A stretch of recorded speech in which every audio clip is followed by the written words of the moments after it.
네, 스튜디오에는 여현동 화우 변호사님 자리해 주셨네요. 안녕하십니까? 안녕하십니까, 연동입니다. 네, 반갑습니다. 먼저 AI 기본법이 내년에 발효가 된다고 하잖아요. 이게 세계 최초의 국가가 된다는데 이게 어떠한 법입니까? 네, 기본적으로는 지금 되게 많은 AI 기업들도 많이 알려져 있고 AI 산업이 되게 발전하고 있는데요.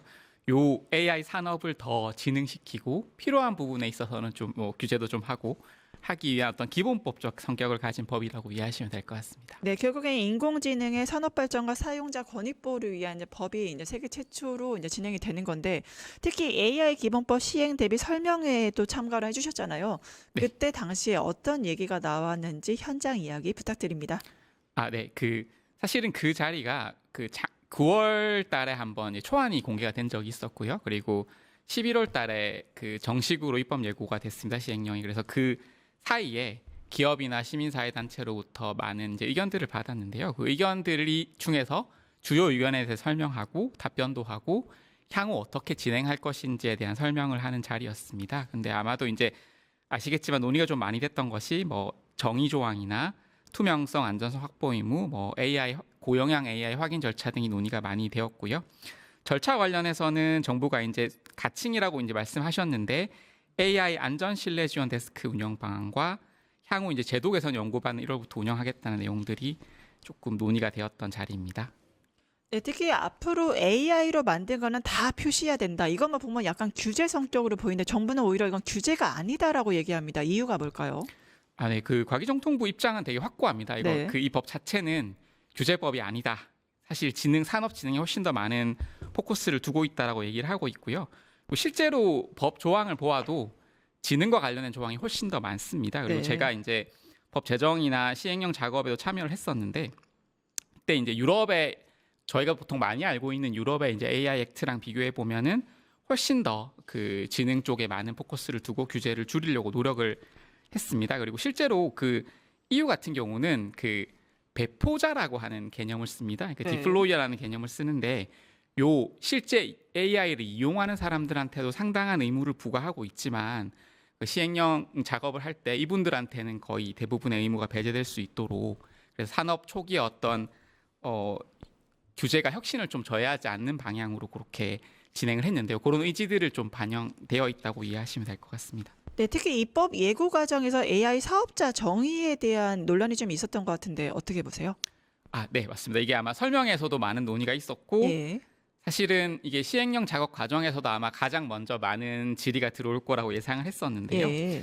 사실은 우리 법은 모든 사업자, 그러니까 지능 쪽에서는 모든 인공지능 사업자를 대상으로 하지만 규제와 관련해서는 인공지능 사업자 중에서 고영향 AI 또는 생성형 AI를 개발하거나 이용하는 사업자들 규제 대상으로 주로 하는데 그렇다 보니까 결과적으로 이쪽 사업을 하더라도 AI 사업자에 해당돼야만 책무가 부과가 됩니다. 그러니까 사업자로 분류되느냐 이 법에 따라서 아니냐에 따라서 법적 의무를 지느냐 마느냐가 다 결정이 되다 보니까 기업 입장에서는 이 정의에 되게 민감할 수밖에 없는 그런 상황인 것 같습니다.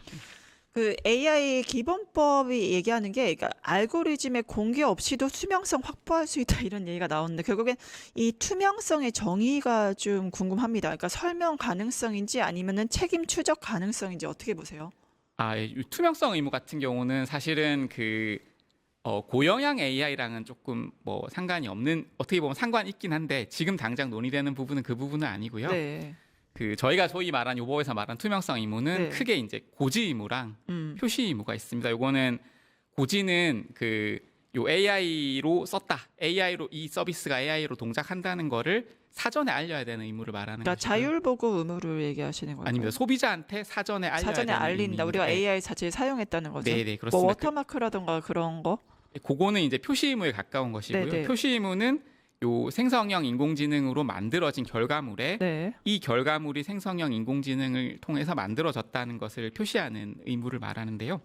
지금 쟁점이 되는 부분은 요 표시 의무 부분입니다. 네. 표시 의무가 주로 쟁점이 되는데 사실은 뭐 이거 알고리즘하고는 딱히 이제 들어보셔서 아시겠지만 네. 그게 상관은 없을 수 있는데 네. 이제 문제는 산업계에서는 이제 워터마크 말씀하신 워터마크처럼 기계는 좀 읽을 수 있지만 사람 눈에는 보이지 않는 비가시적인 표현으로도 네. 충분히 좀 해달라. 왜냐하면 그래야 결과물에 표시가 안 되니까 네. 조금 더 이용이 편하다 이런 그 입장이고요. 반면에 이제 시민사회단체는 이웃처럼 소위 말하는 그 이용자, 사업자가 아니라 이용자에게도 조금 더 이 의무를 확대하자는 취지입니다. 그래서 그 지금 부분에 좀 충돌이 있다 이렇게 이해하시면 돼요. 그래서 고유형 AI 확인 절차를 두고서 이제 사실 예전에 범죄 영역으로 보면 워터마크, 딥페이크 영역도 나왔지만 산업계는 절차 간소화를 얘기했고 시민사회는 적용 범위를 좀 확대하자 이렇게 얘기를 하잖아요. 어떻게 보십니까? 네, 고용량 AI 같은 경우는 조금 이제 표시 의무랑은 다른 부분인데요. 그 법에서 정하고 있는 법 2조 4호에서 이제 정하고 있는 그 각 영역에 더하기 이제 사람의 생명 신체 기본권에 중대한 영향을 줄 수 있는 AI 같은 경우는 고영향 AI로 하고 있는데요. 약간 맥락이 좀 다릅니다. 산업계에서 요구하시는 거는 네. 요게 고영향 AI에 되는지 안 되는지가 좀 중요합니다. 이게 네. 되면 상당히 많은 의무가 따라오기 때문에 그래서 그거에 해당되는지를 확인을 받을 수 있습니다. 과기부에 확인을 받을 수 있는데 그 확인 절차가 최소 30일 정도 걸린다고 되어 있어서 요거를 좀 당기고 그 다음에 좀 이렇게 제출해야 되는 서류들이 있는데 요거를 좀 간소화해달라는 취지이고요.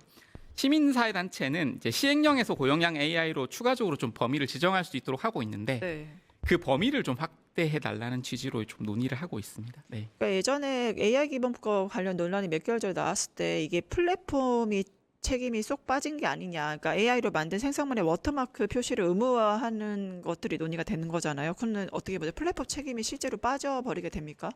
네, 지금 현재 이제 이 AI 기본법에 대해서는 이용자들은 의무를 지지 않습니다. 그렇기 때문에 이용자들이 어떤 플랫폼에 어떤 생성형 인공지능을 이용해서 만든 결과물을 올리더라도 네.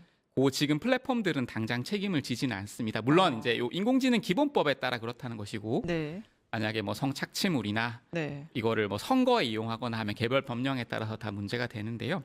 다만 최근에 이제 광고 관련해서 좀 문제가 있었습니다. 그래서 그 광고 관련해서는 망법이나 정보통신망법 같은 거를 좀 개정을 해서 네. 조금 더 책임을 지우는 방향으로 가자 아니면 표시광고법이나 이런 것들을 통해서 조금 이제 그 플랫폼 사업자한테 좀 책임을 가하자는 그런 논의들이 그 정부가 12월 10일 날입니다. 아마 정부 합동으로 발표한 내용이 있는 것으로 알고 있습니다. 최근에는 이제 보시면 학교에서 저도 강의를 하지만 강의를 하는 교수진들의 특징, 그다음에 선생님의 특징이 숙제를 내주면 네. 학교 숙제나 이제 과저 수행 평가에서 이제 AI를 활용을 하는 학생들이 많잖아요. 그래서 그럼 도대체 어디까지 AI를 활용을 해야 되는지에 대해서의 고민점, 그리고 그거를 평가하는 교수진들의 고민점들이 있는데 결국에 AI 가이드라인이 공개되고 그 출처라든가 사용 범위를 이제 밝혀야 된다는 기본적인 인식이 좀 있는 것 같아요. 어떻게 보세요? 네. 가이드라인은 사실 9월달에 기초 가이드라인은 발표가 됐습니다. 네. 거기는 근데 다만 좀 부실하다는 의견도 좀 있으셨지만 네. 충분히 이제 아마 책을 보시면 거의 한 400페이지 가까운 책이 공개가 됐는데요. 그러면 수행 평가 AI 사용에 이제 좀 제한적으로 허용이 됐다고 했는데 그 해석이 맞습니까? 수행 평가 이제 아까 말씀드렸지만 결과적으로 이용자이지 않습니까? 네. 이용자에 대해서는 이 법에서는 별다른 어떤 의무나 책무를 가하고 있지 않습니다. 물론 이제 학교 내부에 내부 규정이 있으실 거고 네. 평가 방식이 있으실 테니까 그거는 좀 변론으로 보셔야 될 것 같습니다. 네, 결국에는 세계에서 두 번째로 AI 이제 기본법 제정국일 텐데 보완 과제도 정말 많을 것 같거든요. 어떤 과제들이 좀 있을까요? 네, 사실은 조금 이 법 자체가 좀 급하게 도입된 면이 있습니다. 이제 네. 기술이 좀 빨리 발전하고 우리도 이 법을 가지고 진흥을 좀 해야겠다 이렇게 해서 그때 열 몇 개 법이 좀 통합돼서 급하게 통과된 부분이 있는데요. 근데 예. 그러다 보니까 예. 조금 이제 부족한 부분이 있는 것도 사실입니다. 그래서 학회에서는 충분히 지금 개정안에 대해서 좀 연구가 되고 있고 논의가 네. 좀 되고 있는 상태입니다. 그리고 그 설명회에서도 과기부 입장에서도 연구반을 통해서 조금 더 이렇게 정치하게 좀 만들겠다는 취지로 말씀하셨는데요. 이제 제가 좀 생각하는 거는 기본적으로 이게 무조건 규제 완화나 무조건 규제를 하자 이렇다기보다는 조금 신뢰를 키워드로 해서 소비자가 믿고 좀 이렇게 서비스를 이용할 수 있도록 하면은 좀 더 산업 발전에 도움이 되고 아마 조금 그 피해도 좀 줄이고 이렇게 될 것 같긴 합니다.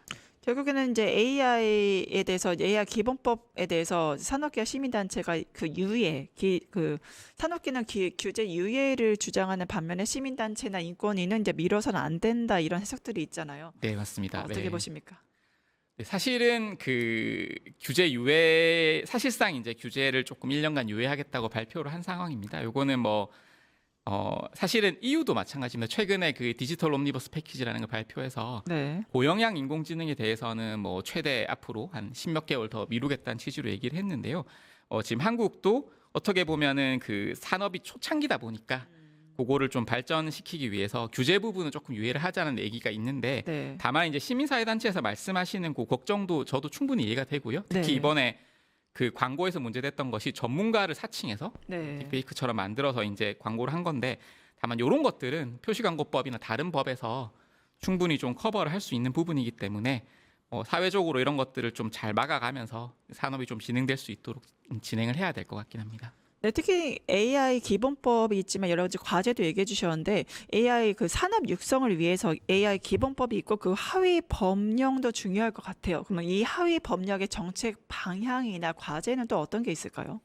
네, 사실은 이 하위 법령들은 조금 이제 법에 좀 많이 이제 그 잡혀 있을 수밖에 없다 보니까 예. 이제 법에서 정한 부분들을 조금 따라갈 수밖에 없는 부분이 있는데요. 예. 사실 하위 법령에서는 사실 제일 중요한 것은 어떤 산업계 입장에서 볼 때는 그 법이나 가이드라인을 봤을 때 내가 어떻게 해야 되는지를 좀 명확하게 알 수 있게 만들어 드려야 된다고 생각을 하고 있습니다. 그래서 그걸 봤는데 여전히 잘 모르겠다.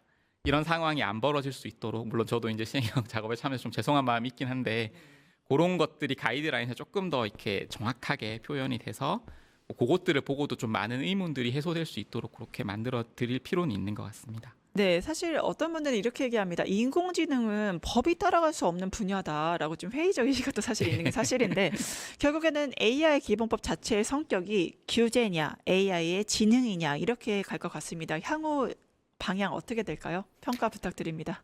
네. 제 개인적으로는 앞으로 아마 지금 한국은 지금 정부 태도는 확고합니다. 그 지능 방향으로 가겠다는 게 기본적인 지능으로 가겠다. 생각이고 다만 이제 너무 신뢰 기반이 약해지면 안 되니까 그 부분은 조금 잘 챙겨서 이렇게 같이 좀 나갈 수 있도록 해야 될 것 같습니다. 네, 알겠습니다. 지금까지 여현동 화우 변호사님과 함께했습니다. AI 관련 이슈 여러분들 재밌으셨죠? 앞으로도 계속 지켜봐 주시면 감사하겠습니다. 함께해 주신 변호사님 감사합니다. 네, 감사합니다. 유튜브 구독하고 실시간 채팅과 댓글을 남기시면 매일매일 7,000TTCO를 드립니다. 참여 방법은 통통물 어플을 다운로드하고 회원가입과 로그인을 해주세요. 마이페이지에서 나의 회원 고유 번호를 복사해주세요. 유튜브 구독 후 실시간 채팅이나 댓글창에 고유 번호를 한 번만 입력하면 준비 끝! 지금 유튜브 채팅과 댓글 쓰기 참여하고 7,000TTCO 받아가세요.